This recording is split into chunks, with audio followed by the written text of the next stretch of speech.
Hey, can you guys hear me? Yep. Yep. Sweet, thanks. I never know when I can trust Zoom. Never.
Just gonna wait a little bit longer for everyone to join.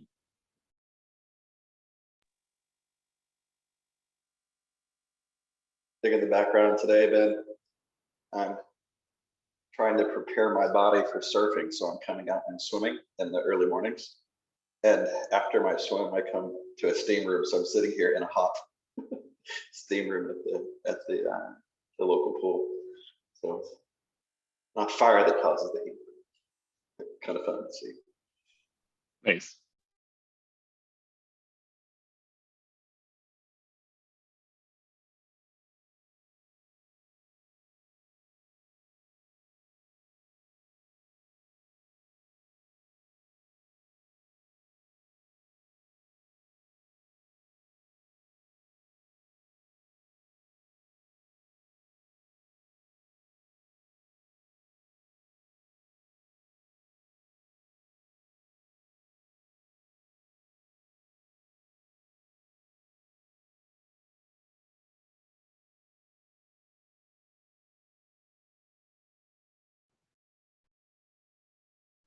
Hey, is this thing on? I'm joining from the wonderful Zoom web client. I'm on my work laptop today. You seem to have some bandwidth issues, but it's on. That would be the web client's fault. If it's too much, I can switch over to the other laptop. In fact, you know what? I'm gonna go ahead and do that, and I'm gonna move my agenda item down to the very bottom, if that's cool with you. Thanks, Aaron. Okay, well, welcome everyone to the Kubernetes SIG Testing annual meeting This meeting is under the CNCF Code of Conduct and will be publicly recorded. TLDR, the Code of Conduct is be excellent to each other. So now first up, we have Steve's topic on built-in censoring of sensitive data in Sidecar. You want to go, Steve? Sure, thanks, Ben. So we landed a bunch of changes over the last week and a half or so. The basic idea is that we push logs and artifacts and whatnot into public buckets so that we can all collaborate on the output of jobs. Unfortunately, that means that if there's secrets in those artifacts, then those get put into generally plain text on the internet, available to everyone. So Sidecar now has an algorithm which will censor secret data out of those. I've written it to be memory bounded so that we don't explode the footprint of the Sidecar if someone is uploading enormous logs. We censor secret data that's in plain text as well as base 64 encoded stuff, since sometimes people just have Kubernetes secrets that they're passing around. We also transparently will open archives, so tarballs and zip files. We'll censor the stuff inside of them and then we'll zip them back up before we upload. By default, this is off, so you can turn this on in prow config for, it's part of the decoration config, so you can turn it on for a repo, for an org, or for everyone. I didn't know exactly which was the best way to get this to work for everyone, so the default implementation today will look at any volume mounted onto the pod that comes from a secret source. And so we sort of infer that these are secrets that contain something special that the test actually has access to. And so we'll go ahead and mount all of those into Sidecar as well and then censor those. I'm totally okay if, that's a fungible implementation, but that's at least what we have today that you can opt into.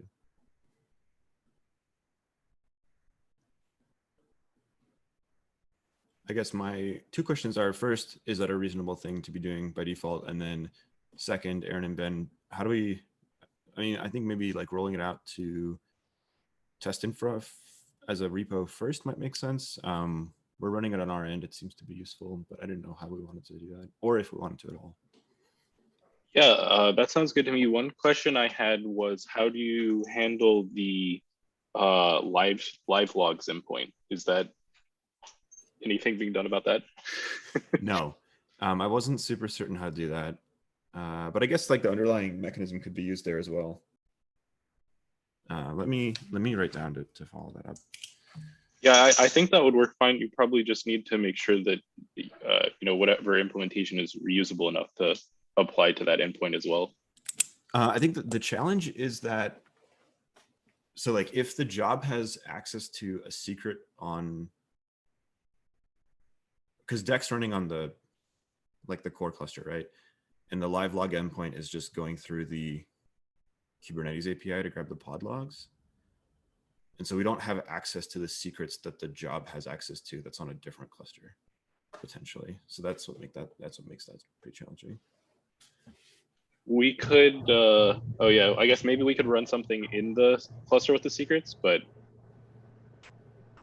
yeah, actually, entry point does already copy the logs to both the file and send that out. So that's the thing where we could just censor already on the stream. Yeah, that's an approach too. We could pre-process the log.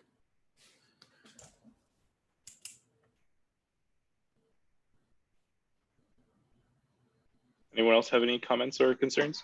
I guess I have two questions. One, any sense of the performance impact of this? So my testing was that it was pretty minimal.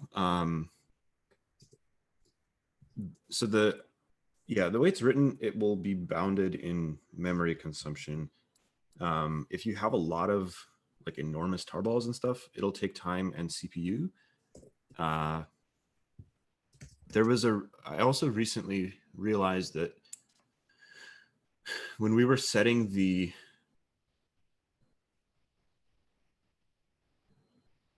or I guess there's two cases where the time it takes to do this is important, right? The first case is when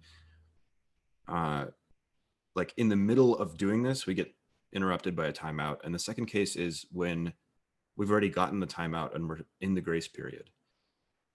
Recently, I noticed that we were actually setting the pod's grace period to be exactly equal to the grace period of the test process, which meant that there would never be any time to upload anything after it was done if the test process actually took the entire grace period. I've recently changed that. It was just super naive. I just said, assume an 80-20, 80%, 20% distribution of like, it takes a long time to generate the logs and it'll take a shorter amount of time to upload them. I didn't really know. That seemed to be appropriate based on what I was seeing, but obviously fungible. So I don't know. I guess the point being like, it was fairly minimal time processing on our end. We now extend the pod's grace period to also give extra time for upload on top of the grace period that the process has itself. And I guess we could make that longer if we saw that this was impacting that. Seems like it might make sense to have some way to either like opt out certain artifacts or opt into the ones that we think are likely to have these secrets, so that we're not like binary test build artifacts are pretty unlikely to contain these and unnecessarily expensive to process. Totally. So do you think maybe like a set of path matchers? What do you think is the appropriate config surface for that? I think maybe path matching. Like for example, I think actually for Kubernetes jobs, for the most part, I wouldn't be too worried about artifacts produced by the test, as opposed to like test logs. Okay. Yeah, my question about performance impact comes from optimistically assuming you've tested kind of the common case.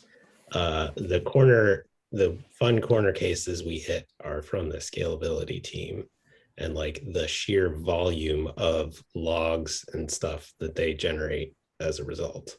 So yeah, and that's why I wrote a memory bounded algorithm, because I was thinking of them and I was hoping that at the worst case for their side, we could just set their grace period to be really long. And if they do run out of time while this is happening, we'll just have enough time to clean up. Yeah, we've also seen a few other users of Proust come and say like, oh, deck fails when you have 500 megabyte logs. So yeah. Another comment I had is, I'm wondering if the Kates.io repo would be a better pilot to start with. I know there are some secrets used there. I know we also have jobs like the container image promoter, which dump a decently sized log and stuff. Because that way I feel like if we run into anything that breaks or is blocking, we haven't blocked all of test infra. And then I think test infra might be a reasonable pilot after that for like the sheer volume of stuff that's handled. Totally. Ben, do you think it would be better to have probably opt-out matchers, right? Rather than opt-in? I'm not sure which makes more sense, though. I mean, we usually kind of offer both in Pro, right? Okay, yeah, we can do both. Because you can always have like, you know, opt-in star or opt-out star and like merge them. Okay, cool. So I'll open a pull for the Kates.io repo, and I'll try to implement the path matching, and then I'll think about the live logs. As it stands, the live logs are at least a much smaller attack surface, and they're around for a very short period of time. Even if the pod logs are available, we don't serve them if the job is finished, I believe. We only serve them when it's running. It seems like it could be pretty elegant, though, to process them as we go and then not have to post-process the log after. Yeah, of course. I have one quick question. At what stage does this happen? Does it sanitize the artifacts and then re-upload them, or is it before they actually hit the bucket? Sorry, I missed that. What was that? It's before we push anything to the bucket.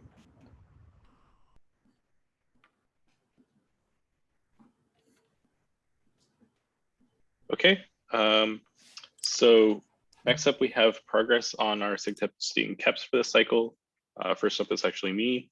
The KEP is reducing Kubernetes build maintenance, or as some people might call it, deleting Bazel. We've all but removed Bazel from the Kubernetes repo, which is the only repo we're discussing for the purposes of this KEP. There have been some more lingering traces of it cleaned up since the last go round. We need to update developer docs still that are not in the Kubernetes repo, and we need to fix Bazel has this visibility rules concept that allows controlling which parts of the repo can see sources from other parts of the repo. We actually had a team or two that was using this as oversight. SIG instrumentation is using this to cut down the Prometheus dependency in the repo. So we need to migrate that to some of the other tooling we have under Verify and Kubernetes, the import boss tooling. And we might actually need to augment that because it's usually used to control in repo packages, whereas this is a third-party vendor package or a set of packages that we're trying to restrict imports of. So I intend to migrate that. I believe that is fine pending test freeze because it's only a test configuration change and not any actual source code changes. So we're completely on track for this, and we have pretty much all but shipped it. It also looks like for the most part, the impact is pretty negligible as expected. For some of the jobs doing builds, we're spending a bit more time building. But I've also been working on a follow-up to allow E2E jobs to only build the artifacts they need instead of more or less a full release for one platform, which is what most of them are doing currently. And I think we can cut time there. Similarly, the unit test jobs, we might have lost a little bit of time from the caching, but we've gained a lot more time from just more attention on the performance of the tests themselves than we did from the caching to begin with. Given that we are running the test with race detection and the test results are not cacheable.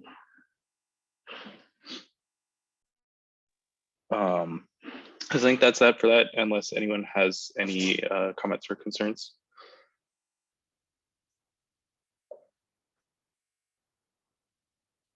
Okay, so kubetest 2 CI migration. Amit, do you want to talk about that?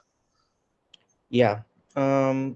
So let's see. We were able to completely migrate over one of the jobs, which is a good start. So we migrated over the GC master conformance job, and we've changed the relative test grid links to point to the kubetest 2 job instead of the kubetest 1 job. And I think it has the same level of signal. I don't see any failures, any extra failures or any false results there. So that's a good start. Aaron was able to find a couple of differences between how the logs are generated, but we are working through those. For the node and scale tests, I think what we're targeting for 121 is to at least get them to functionality parity between kubetest 1. So in the next release, we are at least unblocked to start migrating jobs one after the other. But I think we can start with some of the GC jobs since most of that functionality should be in. And yeah, if any folks are interested in helping out with this effort or in contributing in general, there's a lot of stuff to do, mostly in the kubetest 2 repo. And I added a sample issue to our SIG testing dashboard, which is a good first issue. And yeah, I've added a help wanted tag there. So feel free, and if anyone is interested, they can just dive in. A related question there, are we at a point where we can shard out an effort to migrate more GC jobs, or if that's coming soon, do we have a tracking issue for that?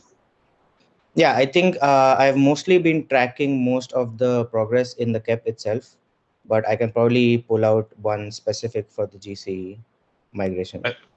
I think once you're confident that a class of jobs can be migrated, we should do something similar to the Kubernetes CI policy effort and have like a tracking issue and then a number of individual ones so that we can let people shard out the migration. I think maybe the CI signal group might be interested in that. Yeah, I think that sounds good. I can work on that. Any questions?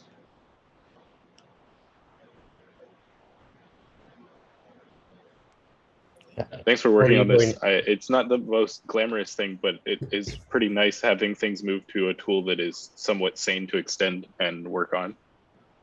Yeah, I completely agree. I guess my question is, how are you planning to get as many negative lines committed as Ben did with his cap? I mean, most of it will be in test infra if I change all the configs to point to the new ones, but yeah, hopefully. Well, you only said negative lines, right? So you just, change every line. Don't worry about the positive lines. Yeah, it sounds good. I'm super excited about this. Yeah. It would be great to use something more easily supportable, and it's in its own repo, so it's a lot easier to keep track of. It's a lot easier to develop, all that fun stuff. Actually, as a related follow-up, we need to open a help wanted for, because kubetest is still in the repo, we need to cut the Boscos dependency to solve some circular module imports between testinfra and Boscos. I will try to go file that after this meeting. Okay, so next up, Chow has a topic about continuously deploying product case scenario. Chow? I don't see Chow around. I added it, but then I neglected to go ping him. So I'll give an update on his behalf. So we talked last meeting about the idea of sort of having Prow deploy continuously, just like every time there's an auto bump PR, have it merge automatically. We were kind of freaked out about the idea of doing this on an hourly basis. So the proposal is do it every 3 hours. And then we started talking about, how can we kind of reduce the churn / noise, and how can we make it easier for people to troubleshoot like what changed at what time. So some things that Chow and some of the other test infra contributors have done to mitigate this. So the Prow deploy job now posts an alert to the Prow alerts channel. The thinking is we don't want the testing ops channel to be spammed every time there's something routine that's happening. So we're going to try and repurpose the Prow alerts channel for this. On a related note, the Prow alerts channel is spammed quite a lot with alerts about GH proxy, API calls having some status code. I think someone's heating their percentage of the apartment time. with that channel. Huh? I think someone's heating their apartment with the extra electrons that make that channel happen. So Chow ended up really pruning those rules and tightening those thresholds, but it seems like we're trying to troubleshoot why those didn't actually take effect. But the goal is to have the Prow alerts channel be more like the informational channel about routine changes. So contributors could lurk in that channel to get an idea of like, when did Prow change? I mean, this is basically just an alternate view of looking at the appropriate test grid, but this is more immediate. The other thing that we've done, thanks to work from Mitchell Herman, is we've really kind of improved the auto bumper functionality to the point where you can define different config files to have different auto bump jobs bump different things. So we talked about splitting up bumping Prow images from bumping all of the other images involved in jobs. And so where we're at today is, I think that now happens. There are separate PRs that get opened up. Right now, they both get routed to test infra on call, but the goal is to pretty much as quickly as possible hand off the bumping of job images, possibly to the CI signal team or some community team that is more appropriate, because bumping job images doesn't really require special super secret access to Kate's Prow, and it's also pretty easy to revert. And the people who are impacted by that are more likely to be watching the results of jobs than the test infra on-call rotation. The reason we haven't moved forward with that right now is, did you notice there's a code freeze happening for V121? So there's a lot of churn going on right now, but we aspire to hand this over possibly prior to test freeze in the V121 cycle. If not by then, absolutely after the release is cut. What was the auto bump cadence you wanted to target? Pardon? What was the auto bump cadence you wanted to target? So I think we settled on 3 hours, and it's still going to be during on-call working hours. Yeah. The idea being that 3 hours is about as long as most of our periodics and pre-submits should be lasting. And so we feel like that would give us enough time to notice that something had changed in between job runs. How often are you doing it now manually? Is it just every day? It's done once a day manually. On our side, we've got it like fully automated, but I just checked. We're also doing it daily. Yeah. But for what it's worth, like having the robots just do it themselves hasn't caused any issues. So I think we're totally fine with that. I'd love to basically do the same thing for the job image updates. I think it's just getting people comfortable with that. Totally. The super ideal place I'd like to get us to, the world I'd love to live in, is where like there are a bunch of columns in test grid for all of the sundry things that change, like the image that's running the job config itself, the version of Prow that triggered the job, all the repos that are involved in the job, and people could like sweep across and bring up a compare view that shows for all of those things what changed. Because I would love to be able to change things as quickly and as rapidly as possible. But right now, humans kind of have to know how everything is wired together and know the different places to look to see what changed when and how would that impact my job. I think that's all I had. Any questions? Okay. Thanks, Aaron. Now we have Arnaud for discussion about the Prow migration. Yeah, so last meeting we decided to open a discussion on SIG testing repo about Prow migration to the community infra. So I dumped some question related specifically to Kubernetes Jenkins bucket. So I don't know. I mean, my main question is, do we want to take care of this before we migrate the Pro instance? Because looking at the conversation, we don't have a real consensus about the option we want to take. So I was thinking maybe we can do that after we migrate Pro. I got to think about it. I know I owe you time on this, and I've been giving priority to like your help with like the audit stuff in Kate's infra, and I've been giving priority to some internal stuff, and I'm giving priority right now to test freeze, but I will come back around and iterate on this a bunch. My hope is I think the scalability team may have already started migrating at least their artifacts to a different bucket, such that Prow could read from that bucket for artifacts, but I might be totally misunderstanding the scope of that. But I sort of agree with Cole's suggestion that like it would be ideal if we could make sure that Prow can read from multiple buckets. I think he's setting up a configuration for default decoration that can be sharded out by cluster. I know Alvaro and Steve have been looking at that pull request. And so ideally we could leverage that to say that anything that's running over in Kate's infra dumps its logs into Kate's infra owned bucket. And I think that would be our path forward. But that was me just making stuff up on the spot. I think it's a good idea to migrate the bucket. I'm not sure if it's a hard blocker or not. And I would point at Aaron for that one, since he's been kind of managing the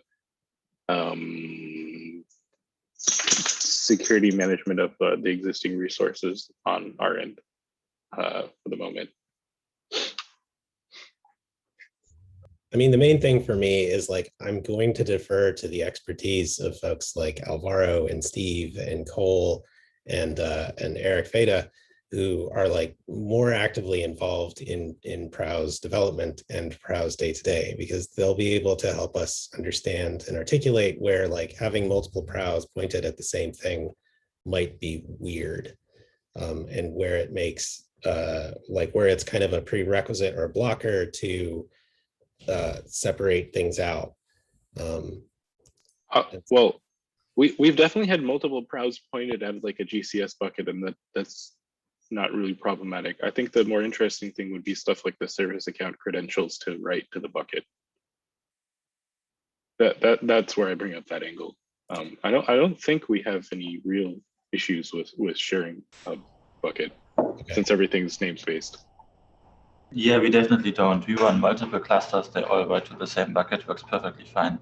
And the motivation Cole, who has actually worked on this, gave was actually security, that he wanted each individual cluster to use a different bucket for security reasons. So I don't know. I promise like I'll participate in that discussion soon. You just got to give me like a couple more days. I don't expect the feedback until test freeze, so I'm fine. Okay, you'll get feedback before test freeze. I promise. Okay. Also, thank you for working on this. I think this has been a critically understaffed effort. It's really good to see anyone working on this currently. I feel the same as Aaron. Code freeze has eaten almost all my time.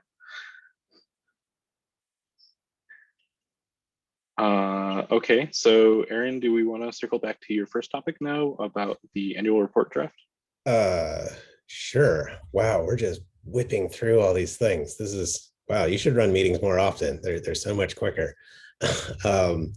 Yeah, so for those of you who don't know, every SIG has to write an annual report. We had to get a draft open in pull request form by yesterday.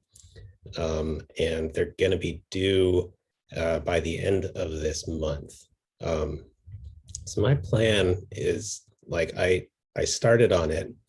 It's out there in the public if people want to take a look at it and have comments.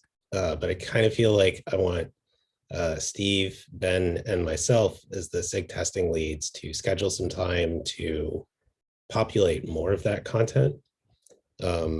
And then kind of bring it back to the group for review. But if there are any questions you have, like suggestions on, like comments on things you think we are doing well here, comments on things you think we could improve on, we would absolutely welcome your feedback. And it's probable that we're gonna reach out to sub-project owners to comment more specifically on the status of their sub-projects for things like kubetest 2 and Bosco's and the E2E framework repo that was created as part of the Testing Commons sub-project. So more of an FYI, I guess. Do you know if other groups are using something like HackMD for this, or is everything being done in Git, which is maybe not so collaborative if it's all pre-merge?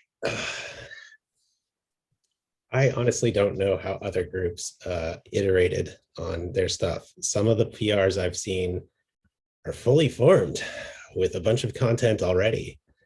So if it works best for y'all, I'm happy to like take what I got and put it into a HackMD, and we can collaborate there, and then I can go revise the pull request with that feedback or those comments and stuff. Yeah, I think we might want to do something like that. It seems like comments on a like semi-blank draft is not the best way to write content. Yep, I agree. Okay, so I'll take an AI to go open up a HackMD about that. Steve and Ben, I am coming for you with a calendar invite so we can have a meeting to discuss what we talked about at this meeting, to document the process about how we have other meetings. I've never been more excited, Aaron. A pandemic of you.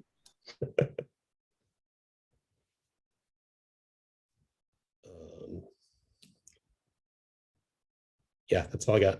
Thanks.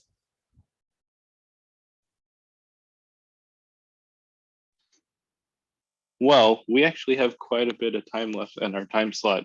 Did anyone have anything that didn't make the agenda or want to say hello or something?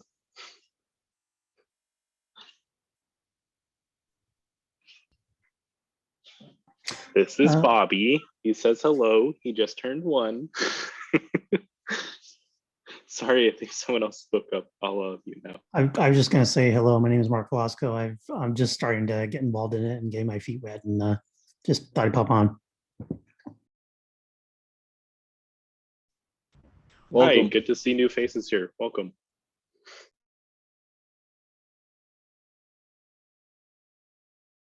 Yeah, super happy to have you.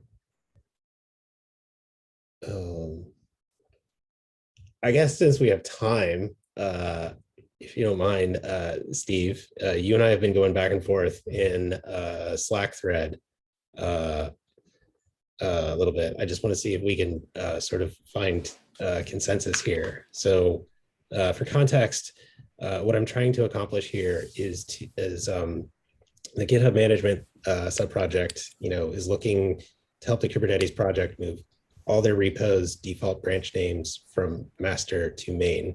I've done this for a couple repos, and there are 3 things that I identified as like kind of blockers, or at least would really help smooth the experience for the majority of our repos, but especially like our big repos.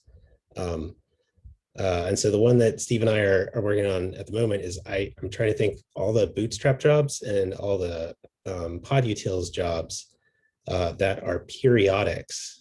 Right now, they have the branch name master hard-coded in them.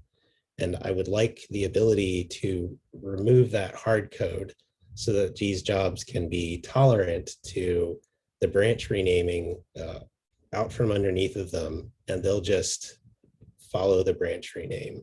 Because today I have to change the job config, then go rename the thing, then go like, basically like I have to do it in lockstep. And that's a lot of coordination. And I want to federate this out to all of our repo owners and subproject owners as much as possible. So I'd like to reduce the coordination overhead. So an example of where like we can do this today is with our pre-submits and post-submits that many of them, if they explicitly target master as the branch they're going to trigger for, you can just change a regex to say target for master or main, and they'll just do the right thing. It's awesome.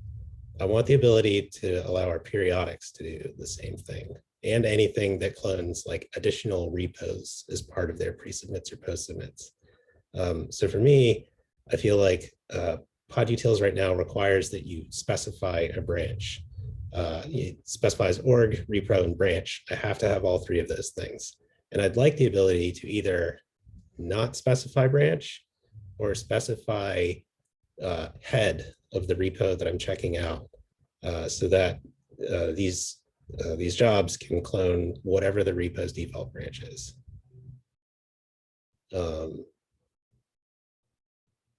With me so far? Yeah, and I think like my only comment to you is basically adding the concept of jobs that run on like default implicit branches. Totally reasonable, but might have a larger overhead as compared to just taking what we already do.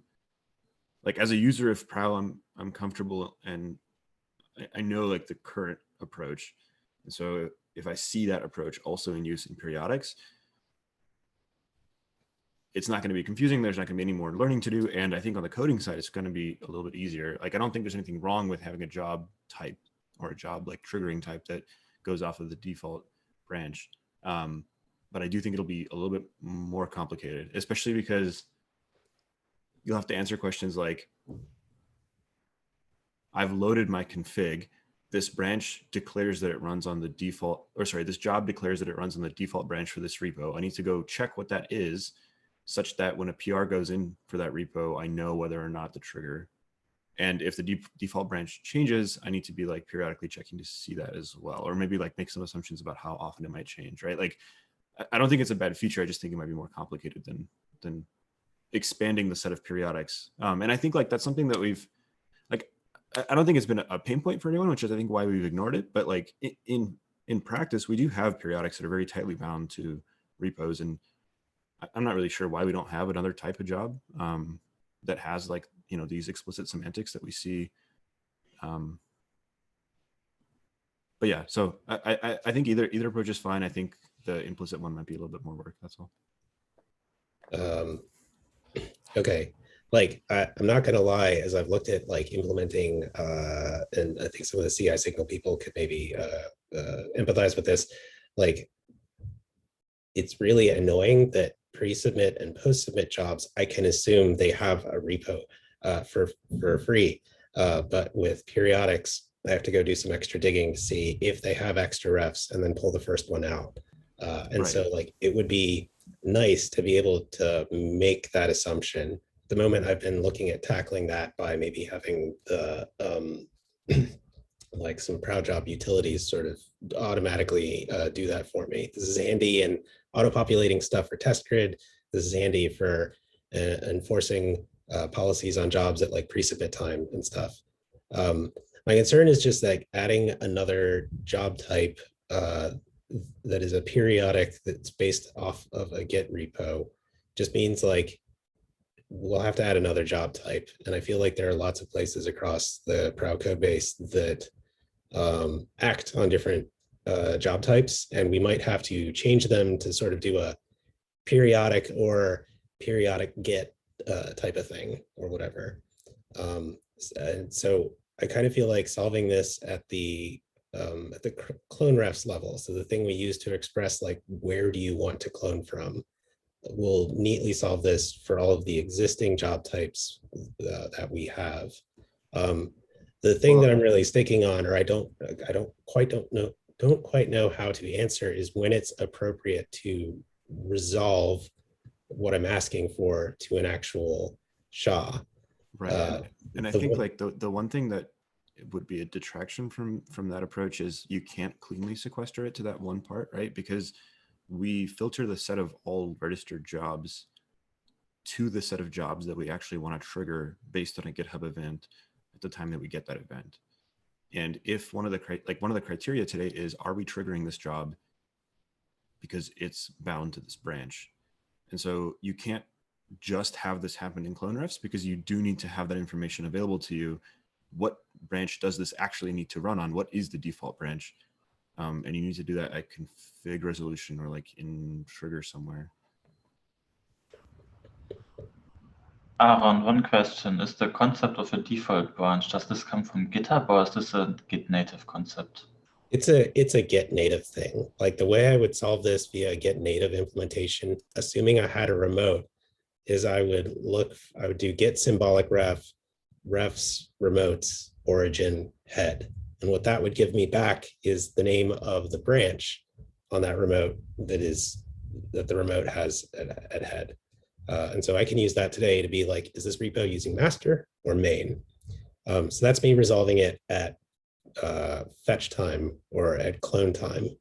The other option is we could have, like it feels like right now what we do today is we make Plank in charge of resolving a spec to a SHA. And so it does that via querying GitHub's API, I think. And so there's some potential token-based consumption there. That's sort of why I'm opting. Certain that. No, go ahead. I think that might, like, resolution of a symbolic ref that's just called head into a branch name might be a GitHub implementation. I don't think that Git itself has like a. I've used this with Garrett as well, for what it's worth. Interesting. I have a suggestion that might hide too much stuff, and might not be a solution here, but I know that you can add a label that will apply config. So if we added the label like Kubernetes default and remove the ref from the job that actually used the default, and it all came off of a singular config, then you'd only have to switch the branch from master to main in one place. And that label would apply the extra ref to all default Kubernetes clone ref jobs in periodics. I might be wrong, but I feel like you're talking about if we were able to change like all 175 repos from master to main at once, where I think I'm asking for a solution where we allow the individual repo admins and sub-project owners to make this change when they and their contributors are ready for it. Got it. Okay. Yeah, so I looked this up. I think it is like it's a symbolic ref that's given by a server, and it does seem like Garrett and GitLab and GitHub all do something like this, but it is not actually built into Git itself. But in any case, I think I think it's a perfectly reasonable thing to do. But I do think like you open up a can of worms as far as like a pull request comes in, it's targeting a specific branch. I need to know which jobs to trigger on that pull request based on the branch it's targeting. For that, I need to know what the default branch is, if any jobs are configured to run on the default branch. It's not an intractable problem, but I do think it can't happen only in clone refs.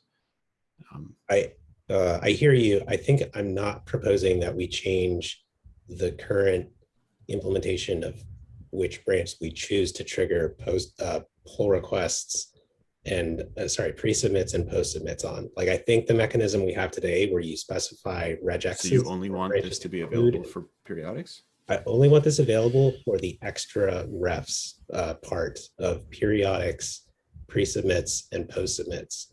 So for example, today there are some pre-submit jobs. I'm trying to think, like the job that does automated audit PRs for Kate's infra.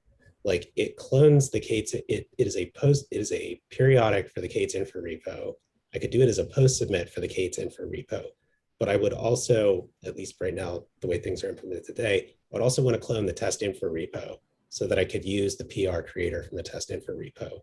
And so I'd like the ability to say, just get me the test infra repo ahead. I don't care what the branch is.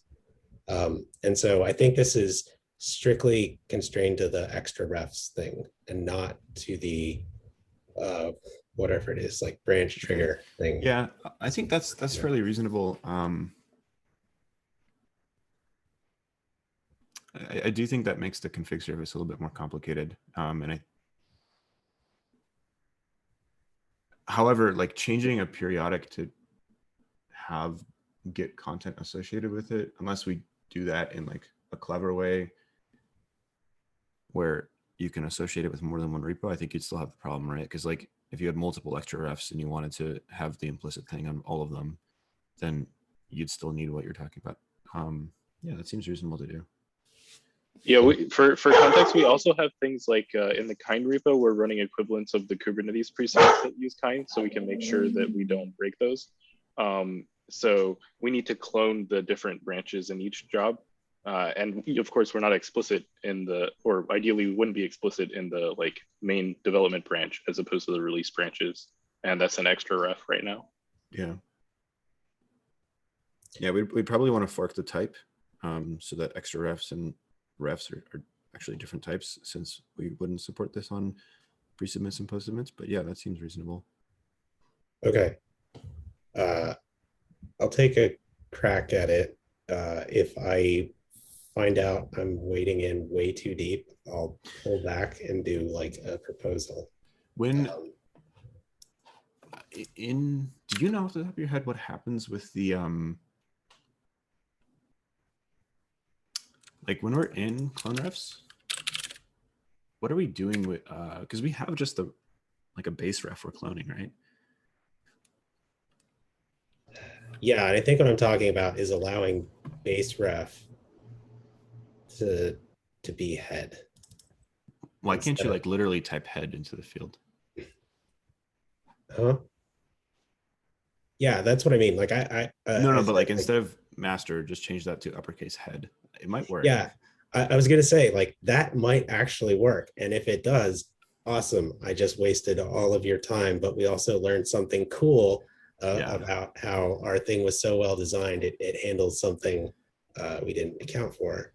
Well, because it isn't a Git feature. I think it literally is just a symbolic ref that these servers create for users, and there's no difference between that and a branch in like the Git plumbing. So I think it might work. You should try that. I'm gonna try that first, but yeah, I think I got what I need. Thank you all for letting me kind of talk a whole bunch. If I had actually prepared this, I would have at least gotten some sample code to illustrate what I'm doing. But I hope that made some sense and maybe gave you some insight into like what we're trying to, the design constraints we're trying to think about when we talk about modifications to Pro. One last comment with regards to PR creator and that audit job is it would be nice to have PR creator as a binary to download or as a part of the images that we use so that we don't need to build PR creator anytime we need to use it. That flow is a little more difficult. And then as you're wrapping your head around this and looking into it, I didn't see a clean way to use PR creator to have decent logic in the job to add extra commits when things have changed even further when the PR is already open. Currently, I just force push everything as one big large commit. Yeah, I think those, yes, I feel that pain for sure, having to review those audit PRs. I guess I would ask if there aren't issues for these already in the testing for repo, please open them up. That way we make sure the right folks on the test info team can take a look into those things. 100%.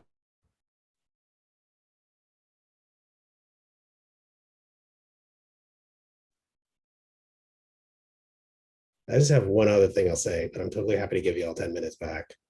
I feel like we talked last week about how like my concern is that I spend a ton of airtime or I take up a lot of airtime in the meeting talking. And one of the main reasons I'm here is because I get to hang out with everybody else. So I love to hear from other people, but I don't know if I'm providing y'all that opportunity or if you're happy with the status quo. I'll just leave that out there.